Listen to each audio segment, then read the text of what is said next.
Welcome to Power Fridays Live, the channel that aims to make a difference in the world through transformation, spiritual growth, and for entrepreneurs. Our vision is to empower individuals to live their lives with purpose and to make a positive impact on the world. We believe that power and purpose are the driving forces behind success and fulfillment in both personal and professional life.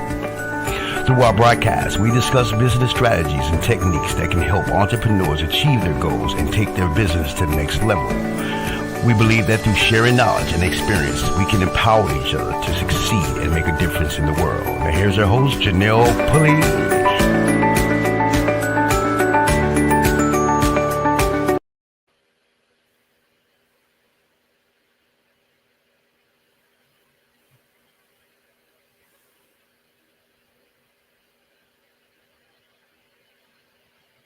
Hello, good evening. Welcome to Financial Power Fridays Live, and I'm excited to have with us this evening Athenia Rodney. She's the Juneteenth New York City founder. How are you doing this evening, Athenia? I am good. Thank you for having me. How are you? I'm doing great. Thank you so much for being here. I know you could be anywhere in the world right now, and we do appreciate you tapping in here with Financial Power Fridays Live. Awesome. Well, thank you. Thank you. I'm excited to be here. Looking forward to our interview. Well, thank you so much. And as we kick off this evening and the month of November being Wellness Month, and we have a conversation of navigating work-life balance as an entrepreneur. And can you tell us a little bit about yourself, Athenia? Oh, sure. So people always say, well, should I say my husband, my friends are like, I don't know what you do. I just know you're always busy.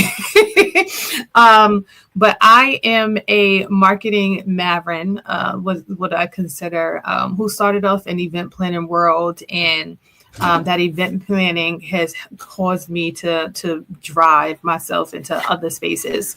So I started off with Emoji Events as an event planner, orchestrating events all over the New York City area. And then one of the events that we were putting on is our Juneteenth event.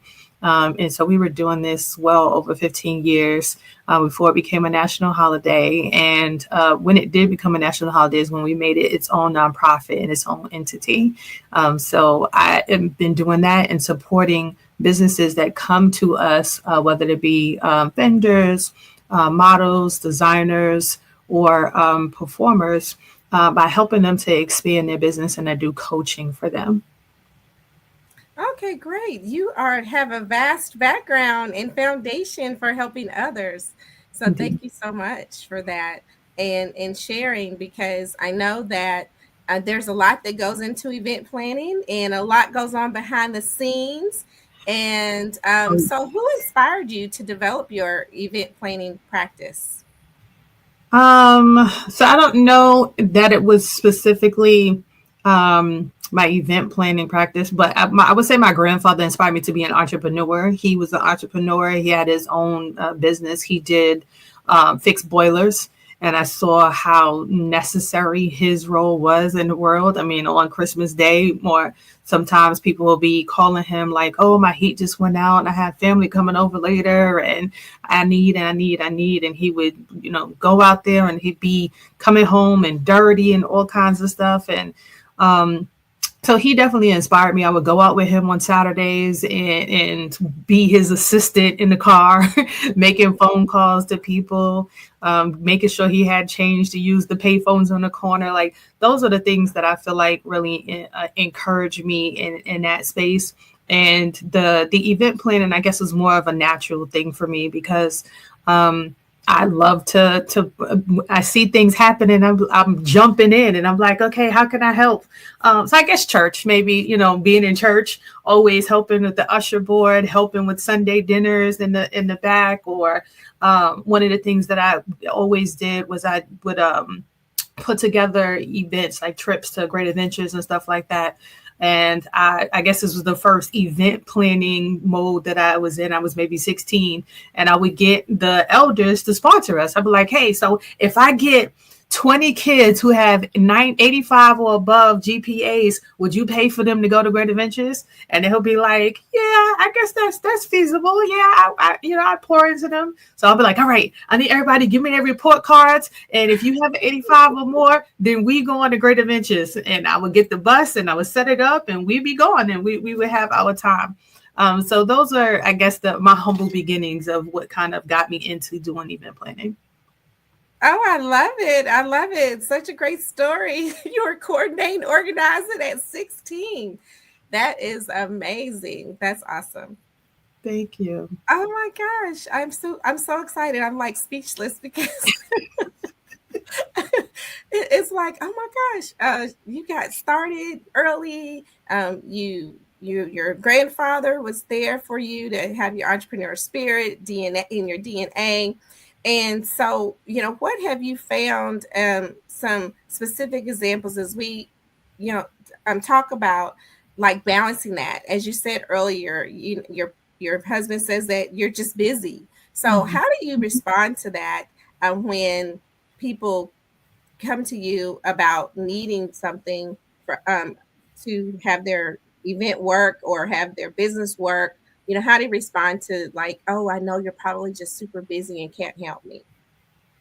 How do I respond to that? It really depends. Because there's the busy on the volunteer side, and then there's the busy on the business side. So on my business side, I have been a big part of what I've been instrumental in doing is creating systems. Especially with our Juneteenth event in New York. It is the largest Juneteenth event. It is the longest standing Juneteenth event in the New York City area. So we've been doing it now going on almost 16 years. So we've been able to put things in place to create structures. And that's one of the things that I highly coach people on is how to create systemization in your business so that you don't have to be doing everything. Like I said, we have vendors, we have fashion shows and designers. So we have 100 vendors. We have maybe 200 models. We have about 15 designers. We have about 20 performers. And then we are trying to get volunteers. We're trying to organize community partners. There's so much to many people to connect with, plus a team of about 50 people. There's no way that one person can do all of those things if there were not systems put in place. And building your team out, working with people who have the same vision as you, creating a vision, like that is the biggest and the number one. Whenever I speak to someone, their biggest challenge is they don't have a vision, or their vision is in their head. They have the vision just for themselves. They haven't shared that vision to others. And my conversation with them is, how can you expect somebody to support your vision if you haven't shared it? How can you expect someone to believe in what you want them to believe in if there's no remnants of it? You haven't put it out on social media. You haven't, you don't speak it. You don't live it daily. Like that has to be a part of your mantra of who you are in order for someone to say, oh, yes, that's what I want to do. When people see me, before I was the Juneteenth lady, I was the balloon lady because I embodied balloons. Everything I did was a balloon. I always had a balloon. Every event that I came with, it was a balloon gift. It was something centered around balloons. I was talking about it. I was teaching about it. I was training, doing workshops, like all of that. So now that I've transitioned to doing Juneteenth, that is what I'm all about. I'm constantly learning. I'm constantly researching, constantly. When people know anything Juneteenth, it could be in another state. People are calling me, Athenia, I had this question. So I heard about this lady in Juneteenth. What does this mean? How did that happen? What's the process? How long did it so being an expert in what you do, and that could mean different things to different people. And expert is really just that. So I say that to say I've been involved in a lot of things, nonprofit world. I'm a part of the PTA, my kids' PTA, both in the elementary and in the high school level. And I'm sure my middle school student will be in middle school next year. So I'll probably be involved in that one too in some way. I'm a part of Mocha Moms. I'm a part of a moms group. I'm part of 40 plus Double Dutch group. So something for myself in that health and wellness area. and really just being in those spaces to help to ground myself, to keep myself connected to other people who are going through similar situations, and to have people to have conversations with. Being a boss can be lonely if you don't have others that you can have conversations with. So I know that was a long answer to the question, but oh, it was a perfect answer to the question, because we need to know this. You're a very well-rounded individual. And when you mentioned that you take time for activities and exercise and doing things that are fun, that speaks to who you are. And I'm excited, because I'm like, oh my gosh, I'm not connected like you are, to be part of and have something to like double dutch. I mean, there's a lot of exercises, cardio, I'm like, you get your cardio in, and it's not just walking. And then again, you're having fun, and you're being around a great, I'm sure, a great environment of people to make that happen too as well. So I'm very excited to hear all about your connections and being able to be part of the community and connecting, with others, and staying connected to people. And I know that you mentioned earlier about vision and with the people who you work with when you're coaching. And can you tell us a story about where someone through your work was successful, and that you shared with them the importance of having the work-life balance and being connected and getting your exercise in while you're having fun? Definitely. So one of the people, I'll shade the name for all privacy. Public purposes and privacy. So I call her Miss K. So Miss K, she was a vendor who came to us, and she was kind of hesitant and in that space of like not really sure what she wanted to do. She had a concept. She wanted to, it was a food concept and dips and stuff like that. And she was really excited about it. And I was excited to have her. So we helped her go through the process of making sure she had all of her paperwork and her EIN number and getting insurance and all of those things that she didn't have when she first came to us. And she came to the event. The event day happened, and she calls me and she's like, I'm running late. And I'm like, okay, how late? And she's like, I had a mishap. My food, the food, I think she dropped her food or something like that. And so she had to go back to the place where she was making the food and do a whole batch of food over again. And I was just like, oh, okay. So that sounds like it's going to be a while. It sounds like it's going to be like a little while. So she's like, but I'm on my way. I'm on my way. She was determined. She came 3 hours late. Wow. The event was already in full throttle. People were already coming. And it was, I was able to galvanize people to help her to unload the car and get her stuff set up. And, because she came late, we were also helping to kind of send traffic her way. Like, hey, go try out. I suggested to her like to have some samples at the table so people can come and try it. So she did. The next year, she came and she was early. She was, she had all of her stuff together. Instead of doing the food she had a station where she was doing the food on site. So the food stayed hot. So we working together throughout the year. And then years later, she ends up getting a food truck. Now she is all over the place. I'm working with her on marketing, on how to connect with her target market. She's like, I don't know. I have people are not coming. People don't know where I'm at. And I was like, well, you got to tell them ahead of time. Like, if you want to be at a corner on this day and this time, let them know that you're going to be there. And so she's like, oh, that makes sense. So she starts getting testimonials from people. How was the food? Taking pictures and videos. So like the whole shebang.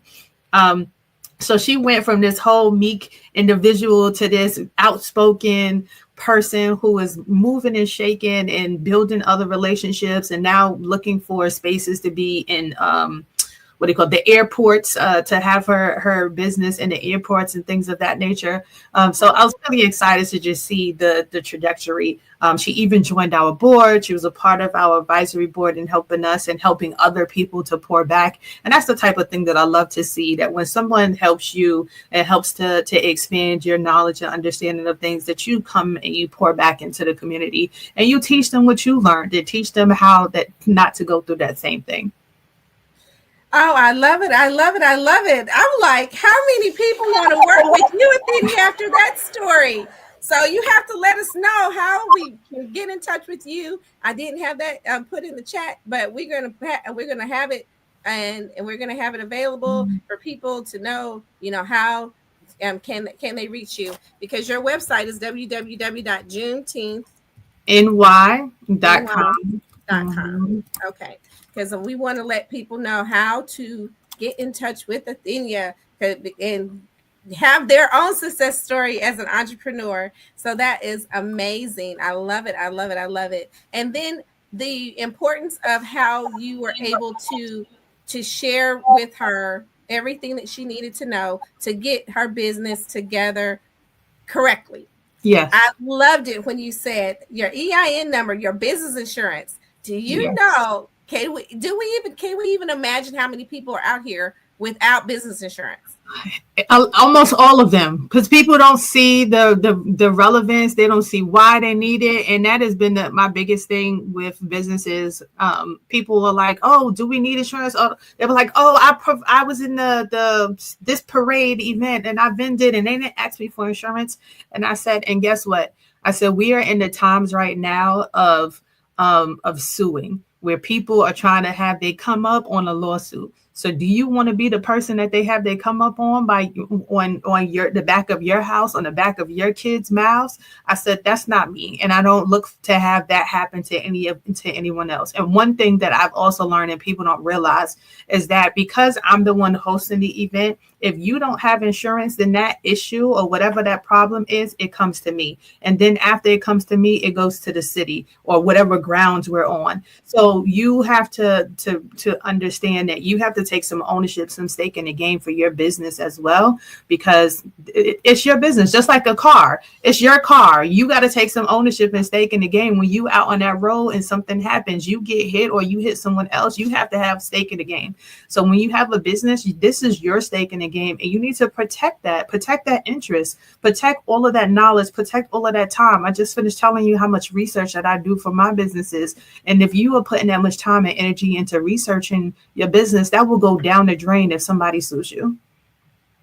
You heard it here today on Financial Power Fridays Live, people, and all of my entrepreneurs out there. And those of you who listen to the replay later, please do share this broadcast with your favorite person who you know is an entrepreneur or just starting out in their entrepreneurship, and let them know the importance of business insurance. And of course, I'm your girl who can let you know about the opportunity for how much it is and all that good stuff. So you can, shameless plug there, check with me. I can get you taken care of. Yes, ma'am. And I love your hoodie. And you got to like sit back and like show us the Juneteenth hoodie. So merch. That is another opportunity, for everyone to grow their businesses through merchandise. Most definitely. Branding is the key to your business. Yes. And in sharing about everything regarding the vision, regarding being an expert, and, regarding having your business set up correctly, when it comes to work-life balance, how can you share a story about a time where you struggled possibly to maintain a balance in your life as an entrepreneur? Oh, yep, that was before I was letting go the reins. So when I like I said, my first business was Emoji Events, which is a balloon and event planning business. That business it was during the week, right? So, during the weekend. So every weekend, every Saturday and Sunday, pretty much my weekends were busy. I had 3 kids at the time, and I'm like, I don't get to do anything with them. I don't get to take them to activities my husband is working all the time. So you might as well say I'm a solo parent. And I wasn't able to be invested with my children the way I wanted to. My friends, with my next door neighbor, my mother, my brothers, like everybody was spending more time with my kids than me. And I was like, this has got to change. I can't continue to do this. And in my mind, I was like, what do I need to do to make this happen? And I prayed about it. I'm definitely 100% in the space of God. I need you to govern this, and I need you to help me to make a change. And funny enough, maybe the week later, I'm called to do an event in Vermont. So my husband DJs, and so I manage his business. So he has a gig in Vermont, 6 hours away, that we have to DJ for. And I have this major event, well, two events that was happening in New York City that we had to do. Now I have a team of individuals who I work with, who come with me to do all of my events, who will drive and et cetera, et cetera. And so they're like, we got this. We can take on the event. Don't worry about it. So I'm like, okay. So I'm at the event. I'm texting them. I'm like, well, make sure when you get there, text me. Let me know that y'all arrived. Like, take pictures. I want to see the place. Like, call me. Have me on FaceTime. Doing all of this. They was like, Athenia, if you don't leave us alone so we can work. And I was like, okay, fine. Just take a picture. Take some lots of pictures. Take some videos. Let me. It was like, bye. I just the phone on me. We did the event in Vermont. We came home. We kind of debriefed about how everything went, and the customer was like telling me how amazing my team was and how great of a job they did, and this was so great. And I was just like, really? They did a good job? So you mean I don't have to be there for them to be able to do what they got to do? And from then on, I started sending them on jobs. I mean, I would be home and I'd be twiddling my thumbs and I'd be like, all right, y'all sure you'll be okay without me? Y'all sure you? They're like, I got it. We got it. We did that event. No problem. You got this one too. And that's where I started to kind of let go the reins and put in more things in place to teach and to train. So figuring out, and that was when I was saying, having that vision and mission. If I don't have a vision and mission that I'm expressing to everyone else who's on my team, my staff and stuff like that, so that they can carry it out. For me, it was customer service. Everyone needs to have 5-star customer service. We have over 450 5-star reviews on our page. And I would say, and I want to keep it that way. And I've had touch points with each of them. And I need you to be that and create a moment, a memorable moment for them to also have a touch point with you. And so that is something that not only did I carry, it's part of me. So now that's into my Juneteenth event. And now that it's a nonprofit event, we're still, people are like, oh, this event was so well organized. And I had, just to hear those tidbits, those points, those touch points, it lets me know that I'm continuing to do what I want. And that message is being passed through my team as well. Awesome. That is amazing that you are creating teams that make a difference, that resonate with people and create the experience, the customer experience with your Juneteenth event. And I know that we're coming to a close, but you shared with me about Juneteenth and how it got started. And I was so amazed at the story. So knowing that this event, you started it before a lot of people are now having Juneteenth events, like 15 years. You've been an entrepreneur and planning your Juneteenth event. Can you let us know who and what inspired you to choose Juneteenth of all the events to choose? Why Juneteenth? Well, it was definitely put in my heart. So when I was in college, God impressed in my heart that I was going to come home and I was going to do a major event. He wanted me to work with community organizations and churches to put something together. And it just so happened that it happened to be Father's Day weekend that we put this event together. So before we even did Juneteenth, it was just our Father's Day event that we ended up doing. And we had a good turnout. It was a good event. And as an event planner, somebody had contacted us and they were like, hey, we have this Juneteenth event that we're doing. Now I had heard about Juneteenth from my best friend because she was, she would celebrate all of the Black holidays and she would go to the beach. So I was like, oh, this is another one of those days that you just taking off to go to the beach, or is this a real holiday? So like Black Solidarity Day, Kwanzaa we off, but and then Juneteenth. So she was, always off. And I started doing some research and finding out a little bit more. So this company calls us and asks us to help them host this event. And it was a Juneteenth event. So we did a co-collaboration, and I brought DJs, I brought all kinds of resources to their event, which was totally above and beyond what she had asked us for.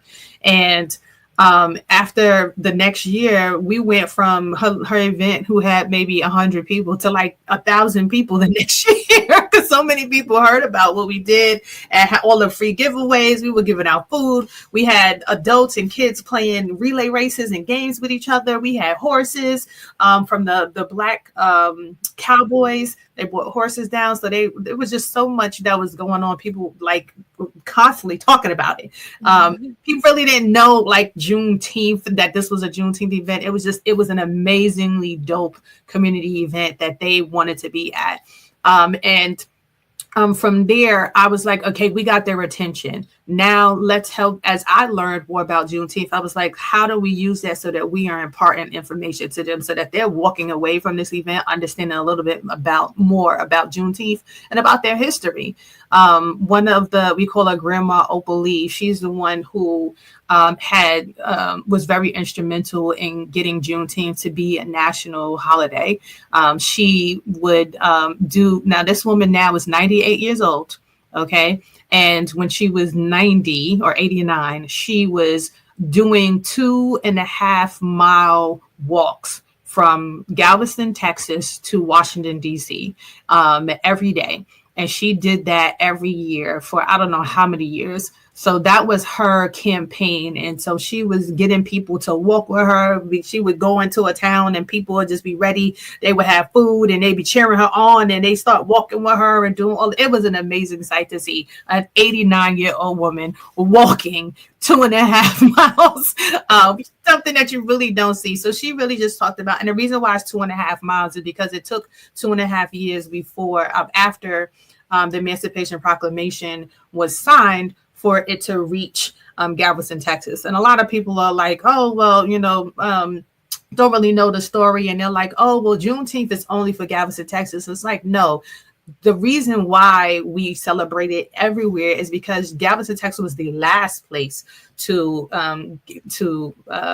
abolish slavery. But that process of every state and signing on and getting for slaves to be released from their bondage and to start to come up, to find ways to come up on their own is the process. And that was the celebration. So like the 4th of July, it is the culmination. That's the celebration of when America was released from its connections. So this is the same thing with Juneteenth. So we utilize this as a celebration. I utilize it in my space as not just a celebration, but also a space of education, because there's so much that we don't know about our history because it is not taught to us. And the only thing that is taught to us about our history is the enslavement part. And there's so many other pieces, so many other parts to that. Even just the story of understanding Juneteenth and how we just celebrated Veterans Day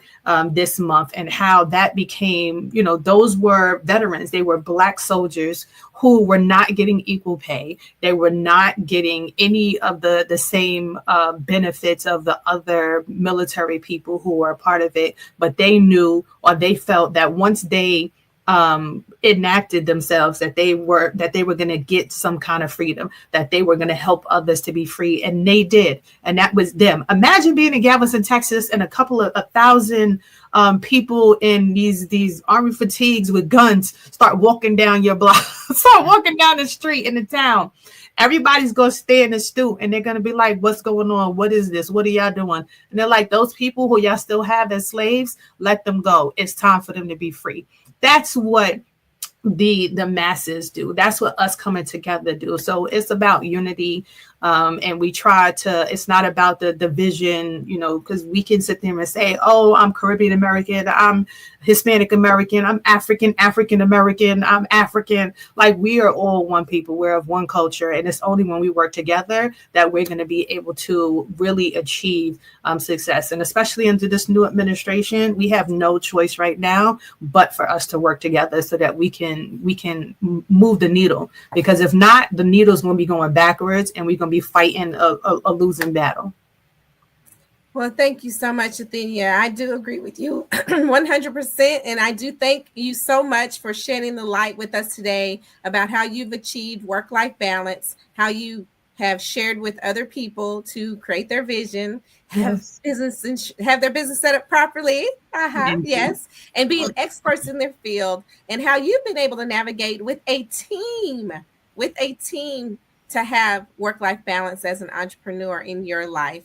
And the history that you've shared today, I so appreciate it very much, because there are some people who will hear this in the video and are on audio in the future, and it's going to resonate with them, and it's going to make a difference with them, that you're making a difference for people in the culture and Black people to know that you can have a business and you can be an entrepreneur and you can have it all. You can balance your life.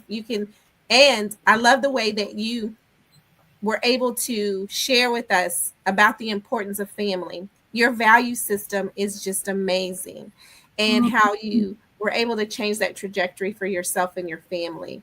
I thank you so much and for sharing those words of wisdom with us today. You're welcome. Thank you so much, Janelle, for having me. This was definitely a great time, and I look forward to hopefully coming back sometime as well. Oh, definitely. But before we go, you know what time it is. This time for you to share what you have coming up with your business and how we can be part of what you have going on. So please do share that with us today. Sure. Well, definitely all of our information is on our website, JuneteenthNY.com, or you can follow us on Instagram, which is JuneteenthNY on Instagram. So the holidays are coming up, and we typically will do on December 22nd in New York City, we will have a toy distribution. We'll be giving over 600 toys to individuals, and you can be a part of that. We have a link on our website where you can donate or purchase items. They'll go directly to the center where we're going to be distributing items. So that is our first. Then we'll be doing a week of Kwanzaa, where we do where we asking people to purchase items. So it'll be a silent auction, and then we'll have an event at the end. It'll be like a fashion show that'll be in person, but we'll also be streaming it live. So we do that every year, and we hope that you can join us for that. And then we are doing something for Black History Month in February, as we always do. And then back to our Juneteenth event. And our Juneteenth event, we have a whole host of activities that are going on. We have first our Black King celebration, where we're honoring 28 African-American men based off the 7 principles of Kwanzaa. Then we have our Family Day, which is on that Saturday, the 14th, where we have, like I said, vendors, we have community partners, we have a fashion show, and with designers, we have performers, and we have lots of food. Like, food is the mainstay of everything that we do. We're Black, I'm saying. And then on June 19th, we do a virtual thing. So that's a way for people all over the world to be able to connect to us. And we have people from Japan, we have people from Africa, we have people from all over the United States who do join in, as we have 30-minute fireside chat conversations with individuals about different topics that are affecting us in the Black community. And this year, it is definitely going to be very interesting because, again, our new administration that is in office, we hope you don't get shut down, but our new administration that's in office, there's a lot of things that are coming down. And I always say, when you see them pointing at everybody else, eventually it's going to end up pointing the other way. So don't think that we're immune to anything that is going on. So we want to be prepared. We want to be ready as a community and as a society to be able to deal with whatever comes our way. So we will definitely be having conversations about that. And then every Thursday, I have a lunch and learn from 12 to 1 on our YouTube channel.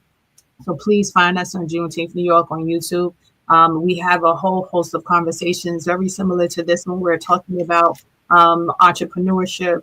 We are talking about different topics. So last month we talked about leading up to Election Day. We talked about all the different areas of voting and why it's important, what voting looks like.